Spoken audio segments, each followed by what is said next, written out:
Covid-19, a Batalha das Vacinas, Alessandro Loyola. Este não é um audiobook da obra, mas uma reflexão e comentário que faço a partir do que pude compreender e dos pontos mais relevantes. Posso fazer ilações, comparações ou exemplificações para com a cultura política do dia ou eventos atuais.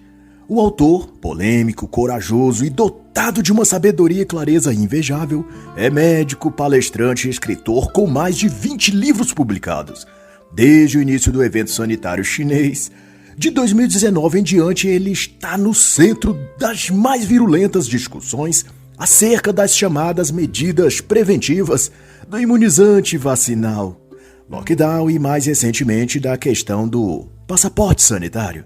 Nesta obra, ele trata sobre, especificamente, o imunizante inoculado no corpo das pessoas como promessa de salvação contra o vírus chinês.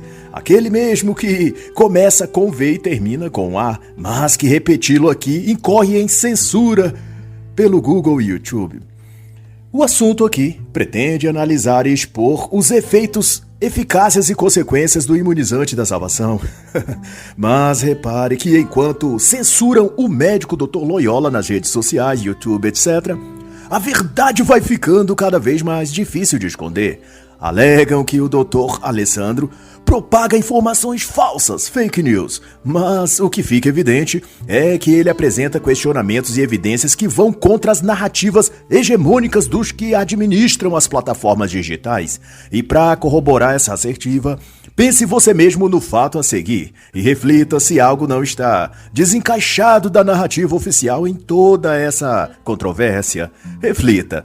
Nos venderam, desde 2019, a promessa e falsa esperança de que o experimento vacinal, a picada de agulha, colocaria o vírus para correr e nos devolveria a vida normal. Pois bem, já se passaram mais de 2 anos e o mundo ainda está preso nessas mesmas promessas, só que anunciada de que ocorrerá somente a partir da 2ª dose. Ou não, a partir da 3ª dose. Ou melhor, da 4ª dose. E há já países preparando sua população para a 5ª dose. E apesar disso, continuam as mortes, a transmissão, o contágio e o uso obrigatório das tais medidas sanitárias. Eis que o país de Israel, segundo informações oficiais de 2021, mais de 66% da população estava até o início deste ano totalmente imunizada. Mais de 55% com doses de reforço e ainda assim teve o maior pico de mortes desde o início da pandemia. Acho que no mínimo há algo a se debater quanto ao experimento vacinal. E é justo isso o que se propõe a fazer o autor nesta brilhante e necessária obra. E no capítulo 1, ele trata sobre o que denomina conhecimentos básicos sobre o inimigo e começa explicando que o tipo viral SARS-CoV-2 é o beta, numa classificação que tem nomes de alfa, beta, delta, gama. É uma síndrome respiratória aguda severa do espectro beta-coronavírus. Como ocorre com outros vírus, o SARS-CoV-2 sofre evoluções naturais e gera variantes ou mutações. E dado isso, foi inicialmente pretendido usar os chamados tratamentos precoces e a profilaxia farmacológica, já consagradas para tratamentos diversos e similares, inclusive de SARS-CoV-1. Todavia, essa forma de combater o SARS-CoV-2 foi proibida gradativamente em diversos países, o que denota interesses suspeitos e para além da saúde pública, como disseram as fabricantes do fármaco injetável. Mas não obstante, como afirma Alessandro Loyola, nenhuma das medidas adotadas pelos governos foram eficazes para conter a pandemia do vírus vindo da China. Nem álcool em gel, nem fechamento de escolas, nem isolamento social, distanciamento, lockdowns ou quaisquer daquilo que foi estabelecido a nível global e vendido pela mídia como eficientes para lidar com a síndrome respiratória aguda desenvolvida na China. Diante disso, tentou-se desenvolver outros tipos de tratamentos, como de anticorpos monoclonais e de terapia de plasma convalescente, ou TPC, mas ambos tiveram eficácia limitada e alto custo, o que não atingiria o número adequado da população para se considerar efetivo contra a gripe chinesa. Doravante aprova então apostar todas as fichas na única opção que nos deixaram: as vacinas, o procedimento medicamentoso injetável. E a festa da vacina então começou. Citava-se a erradicação da varíola na década de 1980, após 95% das pessoas terem submetido-se ao esquema vacinal. E igualmente a poliomielite, sarampo, cachumba, rubéola e outras doenças infecto-contagiosas. Todavia, na euforia que tudo isso provocou, a questão da segurança foi secundarizada no debate e tudo o que se promovia era a repetição de frases de efeito psicológico, dando conta de que, inoculando o fármaco injetável, a vida voltaria ao normal e a doença se extinguiria como foi com a rubéola, varíola, etc. E nisso, todos clamavam por esse tal fármaco milagroso injetável. E para que sejam seguras, vai dizer o autor, a substância inserível por agulha e seringa deve seguir algumas etapas que demandam tempo e cuidados. Primeiro, os testes clínicos, pesquisas laboratoriais e simulações de computador a fim de identificar antígenos sintéticos ou naturais para servir à produção do composto inoculável. Depois dessa fase, segue-se a etapa em que é então aplicada em culturas celulares, tecidos e modelos animais. Verificado a segurança imunogenética, passa-se para a etapa seguinte, a de aplicação a um pequeno número de pessoas saudáveis, colhendo daí de quanto deverá ser a dose de segurança, a resposta imune e os possíveis efeitos adversos. O passo subsequente é o de aplicação em centenas de pessoas separadas em diferentes grupos demográficos e retém-se as mesmas informações: quantidade de dose, segurança, resposta imune e efeitos adversos. E por último, o inoculante é administrado em milhares de pessoas e busca determinar a eficácia.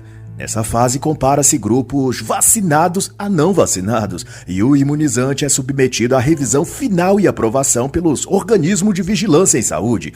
Segue-se após um monitoramento quanto à ocorrência de efeitos colaterais que não foram detectados nas fases anteriores. E devido a todo esse processo necessário, a produção segura de imunizantes injetáveis antivirais leva anos para percorrer essas etapas e serem aprovadas. Antes disso, o inoculante mais rápido a ser produzido foi o de contra a cachumba, que levou 4 anos até sua aprovação em 1967. A da poliomielite levou 7 anos, a contra o sarampo 9 anos, contra a catapora 34 anos e contra a HPV 15 anos. A ciência médica, não obstante, estima o tempo médio de 10,7 anos para o desenvolvimento de um imunizante de maneira eficaz e segura. Contudo, quando se tratou da SARS-CoV-2, citando a farmacêutica Pfizer e BioNTech, por exemplo, o tempo de desenvolvimento e aprovação foi de impressionantes 11 meses. E para realizar esse prodígio com recorde de tempo, uniram-se OMS, CEP, AC, TIV e a Fundação Bill e Melinda Gates, dentre outros. Todas instituições ideologicamente alinhadas, todas compartilhando vários sócios em comum, no caso das farmacêuticas e laboratórios, e, é claro, todas muito inclinadas a uma visão globalista no que tange a uma tal nova ordem política social. Mas eles juram que estão empenhados única e exclusivamente em salvar vidas e promover a paz, bem-estar e saúde mundial. E quem duvida disso, né? De todo modo, o que fizeram foi fundir a fase 1 e 2 de testes clínicos e suprimir partes do processo de avaliação nas fases de testes em humanos.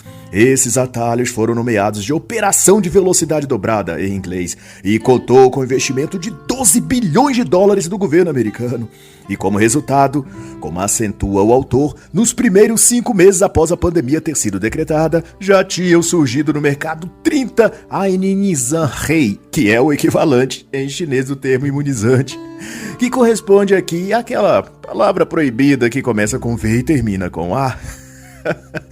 Destaque-se também que até agosto de 2021 os trabalhos de pesquisa e desenvolvimento de inoculantes virais contra SARS-CoV-2 haviam recebido mais de 110 bilhões de dólares dos governos de vários países. E se previa mais de 53 bilhões adicionais ainda em 2021 e 51 bilhões para 2022, além de pelo menos 23 bilhões para 2023. E essas pesquisas envolviam de tudo: vírus vivo atenuado, vírus inativo, subunidades proteicas, vetores virais, DNA e RNA mensageiro.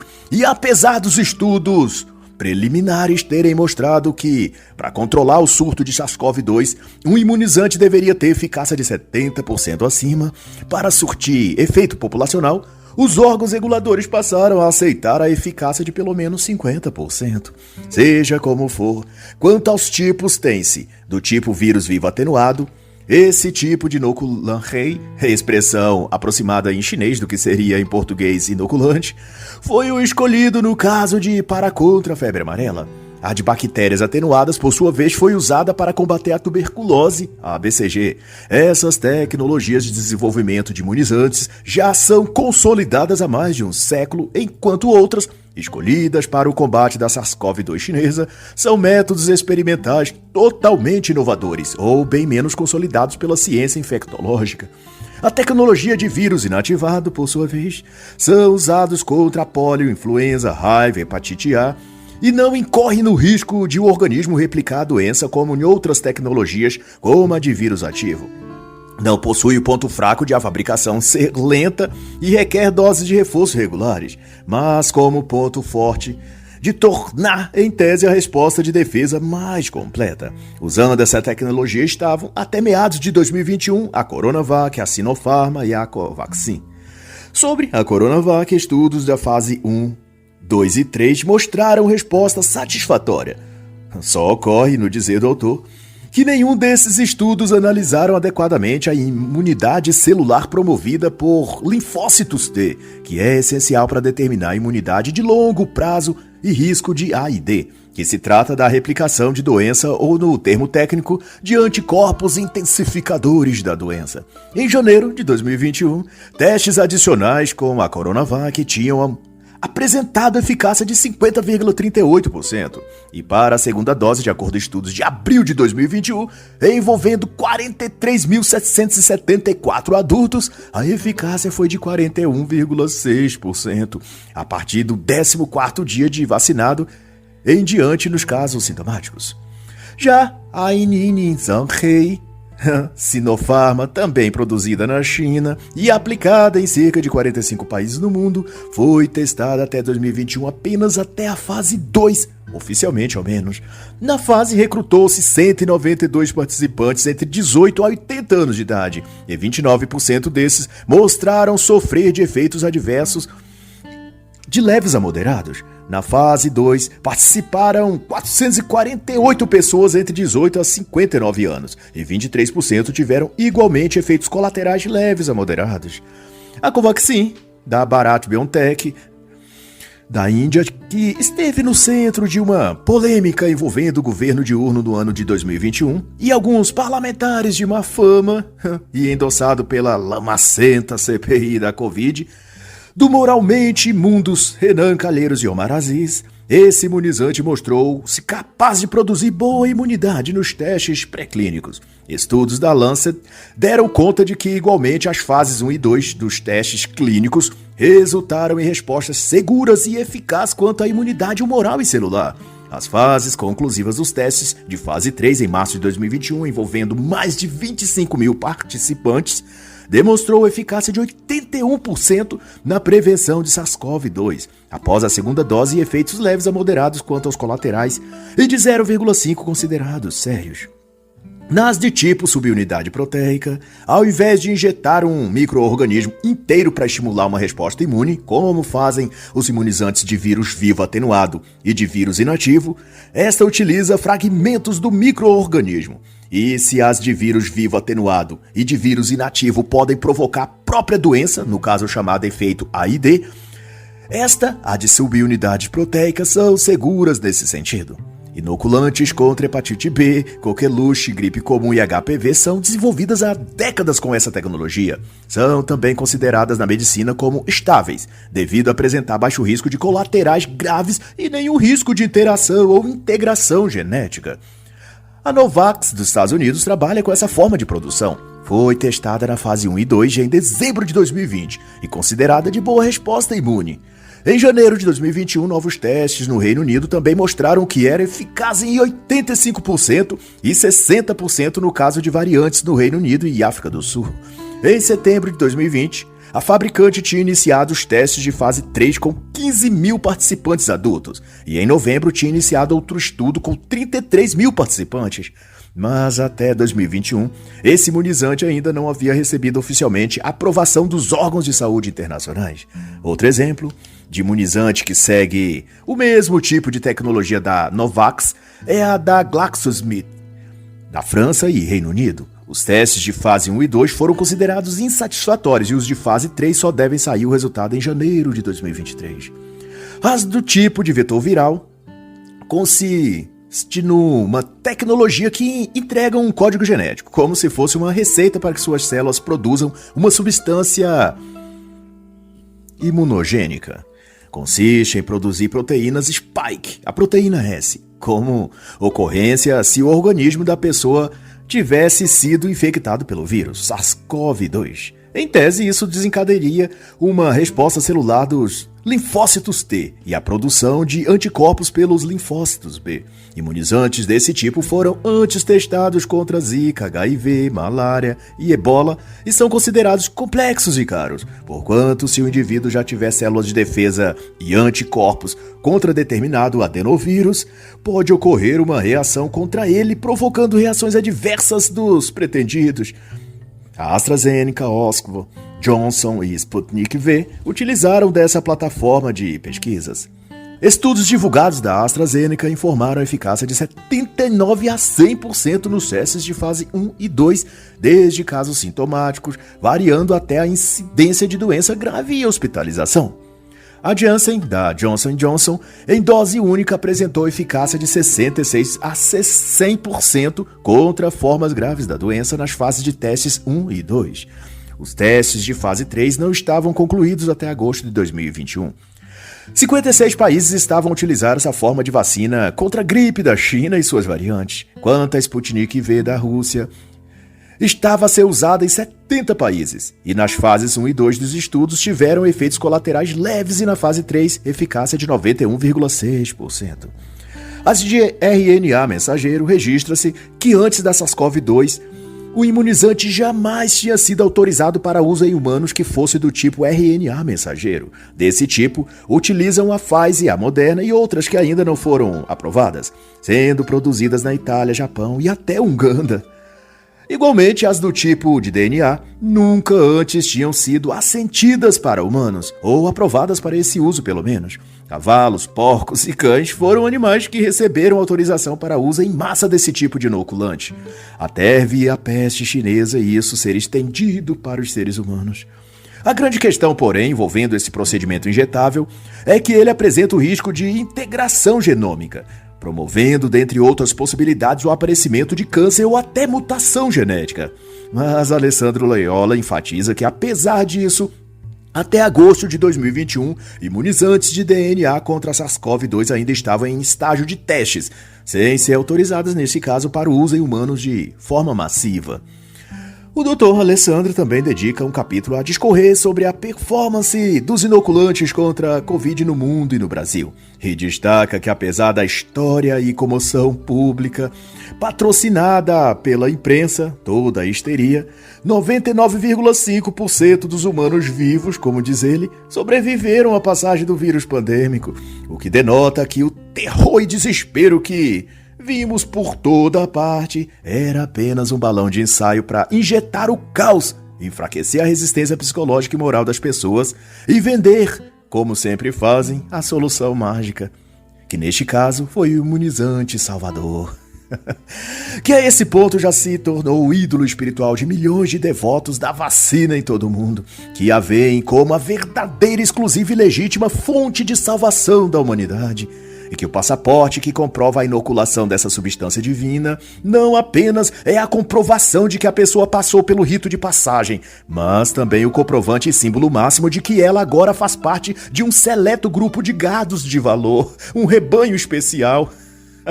As vacas sagradas do novo normal, os escravos preferidos de George Soros, Bill Gates e das Big Techs. E assim a batalha das vacinas seguiu seu curso. E em julho de 2021, após 3 bilhões de doses injetadas nos humanos, os dados baseados no comparativo dos 49 países com os maiores IDHs do mundo não corroboraram para demonstrar a real eficácia em números de mortes desse procedimento medicamentoso injetável. Ou seja, o tal experimento coletivo de imunização não alterou o quadro geral entre óbitos anuais normais. Em palavras simples, o tal inoculante não impediu as mortes pela infecção chinesa respiratória e tanto menos nos devolveu a vida normal de antes da virose mortal vinda da China. Na página 61, Dr. Loyola registra o comparativo da média de mortes semanais da última semana de julho de 2020, sem o imunizante, com a média semanal da última semana de julho de 2021, com o imunizante. Mesmo após a inoculação da substância farmacológica, houve aumento médio de 409% dos óbitos. O que ocorre, para bom entendedor, é que a substância vendida a peso de ouro como salvadora, na verdade não salvou e nem salva nada nem ninguém. Desses 49 países, apenas 8 apresentaram redução no número de mortes, o que não serve na realidade para outorgar o mérito, embora irrisório, aos tais imunizantes, pois a Romênia, mesmo com apenas pouco mais de 25% da população imunizada, ainda assim apresentou uma redução em óbitos de 800% na comparação entre julho de 2020 e julho de 2021, antes e depois da imunização sagrada. Da mesma maneira, discrepâncias absurdas são vistas quando compara-se os óbitos antes e depois da imunização coletiva, levando-se em consideração os países mais pobres do mundo, e o mesmo quando compara-se os estados brasileiros, revelando que o imunizante Salvador era nada mais que um ídolo de barro, uma imagem falsa feita para adoração como um bezerro de ouro na passagem bíblica, austero, imponente e requintado, mas um Deus fingido fabricado por mãos humanas para distrair e enganar os seres humanos, ou ao menos aqueles que se dispuseram a segui-lo. E o comparativo de dados vai até a página 80. Depois disso, o autor elabora um painel de perguntas e respostas que ele tem recebido com mais frequência, seja por e-mail ou em suas palestras, que versam questionamentos sobre segurança dos imunizantes, eficácia, passaporte sanitário, teorias conspiratórias. A primeira questão é se existe algum imunizante seguro contra SARS-CoV-2. Ele responde que ainda não é possível ser conclusivo quanto a isso, já que a maioria das fabricantes ainda não apresentaram os resultados dos testes de fase 3 e 4, e não há nesse momento como saber os efeitos adversos no médio e longo prazos.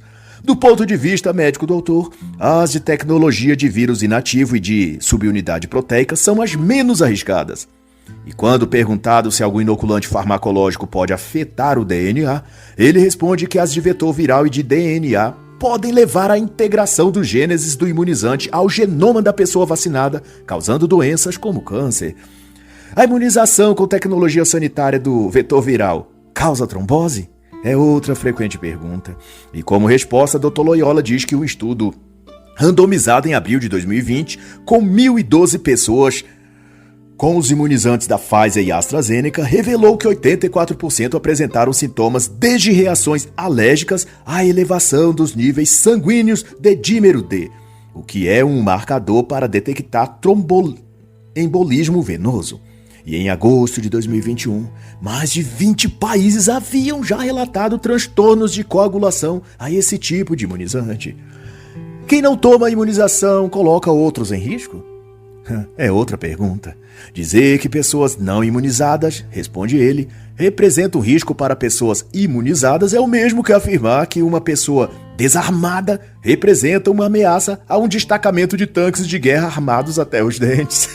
Imagine, diz o autor em outra comparação, que uma criança não imunizada contra a poliomielite é proibida de frequentar a escola, dizendo-se que ela coloca as crianças imunizadas em risco. Tem sentido isso? As crianças imunizadas estão armadas contra o vírus da polio. Quem está em perigo é justamente a criança que não se imunizou. Quanto à eficácia, pergunta-se frequentemente se a imunidade natural do organismo é melhor que a provocada pelo imunizante farmacêutico. O autor cita que um estudo de março de 2021 avaliou os registros médicos de 8.845 pacientes testados positivo para SARS-CoV-2 entre março e agosto de 2020. Os exames realizados 90 dias após a resolução da doença mostraram reinfecção em apenas 4,8% dos casos, o que levou à consideração dos pesquisadores de que um episódio sintomático da síndrome de SARS-CoV-2 confere imunidade de até 84,5%, bem superior à prometida por quaisquer imunizantes oferecidos pelas Pharmatechs, AstraZeneca, Pfizer, Moderna, Johnson, Coronavac. E uma das perguntas mais controversas e recorrentes é se o passaporte sanitário, parando pessoas imunizadas de pessoas não imunizadas, é uma medida válida para controlar a pandemia. Há de se levar em conta, neste caso, que declarações oficiais dos órgãos de saúde afirmam que a presença de anticorpos contra SARS-CoV-2 nos organismos não significa proteção nem de infectar-se primeira vez e nem de se reinfectar.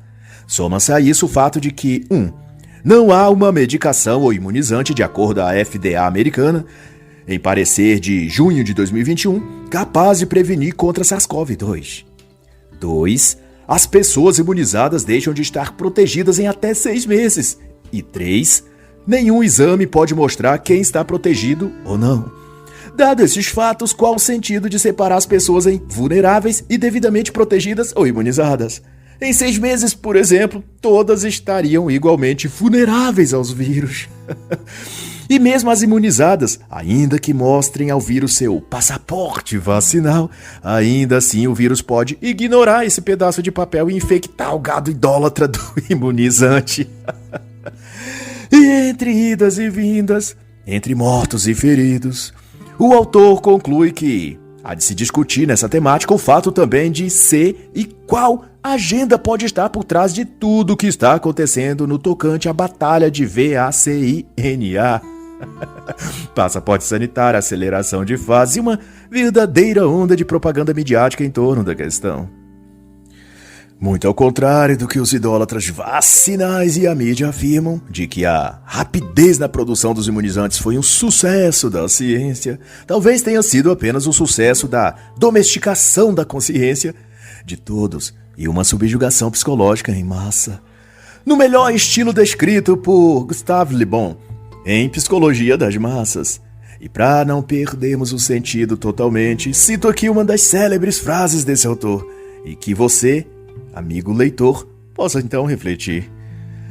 Uma opinião qualquer universalmente aceita constituirá sempre, para a multidão, uma verdade. E assim, encerra a análise da obra Covid-19 e a Batalha das Vacinas, de Alessandro Loyola.